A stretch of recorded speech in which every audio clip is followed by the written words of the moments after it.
এই ককাল খামুচিয়ালি হিৰিপতীয়া বগাকৈ ধুনীয়া চাই অনব মোলৈ বাৰু তই এজনী ছোৱালী চালি নে নাই কি আৰু কি ইমান গানে তই নবক চন্দাবলে কলি যে নহয় ৰে দস্তি এনে গানটোহে গাইছো কিবা তই যে কথা কিছুমান ক দেই গানত লগাব নাই তহঁতৰ পৰা গুড মৰ্ণিং বাৰু তহঁতক কালি যে মই হোমৱৰ্ক কৰি আনিবলৈ দিছিলো চবেই কৰি আনিল নে বাৰু ছাৰ মই কৰিব নোৱাৰিলো নহয় হোমৱৰ্ক কেলে কৰিব নোৱাৰিলি তই নহয় মানে ছাৰ মই কৰিব পাৰিলোহেঁতেন খালি আমাৰ ঘৰত সেই কালি লাইটটো নাছিলে লাইট নাছিলে যদি মম এটা জ্বলাই ল'ব লাগিছিলে আকৌ মম জ্বলাবলৈ মানে ছাৰ জুই চোলাটো নাছিলে আকৌ জুই চোলা কিয় নাছিলে আকৌ তহঁতৰ ঘৰত নহয় মানে ছাৰ আমাৰ ঘৰত সেই জুই চোলা এটাই আছিলে আৰু তাকো মানে সেইটো গোসাঁই ঘৰত সোমাই থাকিলে আকৌ কি হ'ল গোসাঁই ঘৰটো তহঁতৰ ঘৰৰ পৰা ইমান আঁতৰত আছিল নে তাৰপৰা তই জুই চোলাটো আনি ল'ব নোৱাৰিলি নহয় ছাৰ আনি ল'ব পাৰিলোহেঁতেন খালি মই কালি সেই গা ধোৱা নাছিলো আকৌ কিয়নো গা ধোৱা নাছিলি তই ছাৰ কালি পানী নাছিলে গা ধুবলৈ পানী কিয় নাছিলেনো কালি ছাৰ ঘৰতে মটৰটো জ্বলা নাছিলে আকৌ মটৰ নচলিলেনো পানী ক'ৰ পৰা উঠিব আৰুনো গা ধুবলৈ তেতিয়া পানী ক'ত পাম মটৰনো কালি কেলে তহঁতৰ চলা নাছিলে আকৌ ছাৰ কিন্তু একেটা কথা কথা সুধিছে ক'লোৱেচোন ছাৰ লাইট নাছিলে বুলি হ'ব দে বুজিলো এতিয়া বাৰু এতিয়া তেতিয়াহ'লে তহঁতক প্ৰশ্ন কেইটামানকে সোধা যাওক ছাৰ সোধক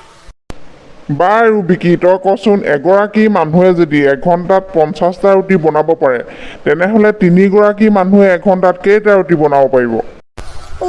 এইটো প্ৰশ্ন হ'লনে কিবা একেবাৰে সহজ ছাৰ এটা ৰুটি বনাব নোৱাৰিব এইটো আকৌ তই কেনেকুৱা উত্তৰ দিছ এজনীয়ে যদি 50টা বনাব পাৰে 3জনে কেলে নোৱাৰিব আকৌ নোৱাৰে ছাৰ এটা বনাব নোৱাৰে কাৰণ মানুহজনী অকলে আছিলে কাৰণে তাই বনাব পাৰিছিলে এতিয়া 3জনী লগ হ'ল যেতিয়াখন সিহঁতি কথা পতাৰ বাদে এটা ৰুটি বনাব নোৱাৰে হৰি তই কি উত্তৰ দিছ এইবোৰ তহঁতি মানুহ মাৰিবি দেই এনেকুৱা প্ৰশ্ন উত্তৰ দিলে বাৰু ৰকি এইবাৰ তোৰ পাল তই কচোন এইবাৰ তই যেনিবা তোৰ লগৰ এটাক 500 টকা এটা দিলি লগৰটোৱে যেনিবা 300 টকা ৰাখিলে বাকীটো কিমান টকা ঘূৰাই দিব লাগিব এটকা ঘূৰাই নিদিয়ে ছাৰ ইমান সহজ অংকটো তই নোৱাৰিব লাগে নে বাৰু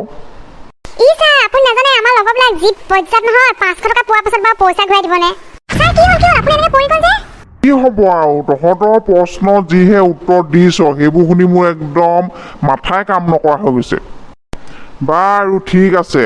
কালিলৈ তহঁতি এটা কাম কৰিবি গোটেইকেইটা এটা এটা কবিতা লিখি আনিবিচোন বাৰু ঠিক আছে আজিলৈ তেনে ক্লাছটো সামৰো আৰু তেনেহ'লে বন্ধুসকল ছাৰটো গ'লেই ক্লাছটো শেষ কৰি আমিও ইমানতে ভিডিঅ'টো শেষ কৰোঁ আৰু আশা কৰিছোঁ আপোনালোকে ভিডিঅ'টো ভাল পালে আৰু যদি সঁচাকৈ ভাল পালে তেনেহ'লে লাইক কৰি দিব শ্বেয়াৰ কৰি দিব কমেণ্ট কৰি দিব আৰু চেনেলটো ছাবস্ক্ৰাইব কৰি দিব আৰু ছাইডত থকা ঘণ্টিটো বজাই কিনে অল কৰি দিব আৰু তেনেহ'লে ভিডিঅ'টো শেষলৈকে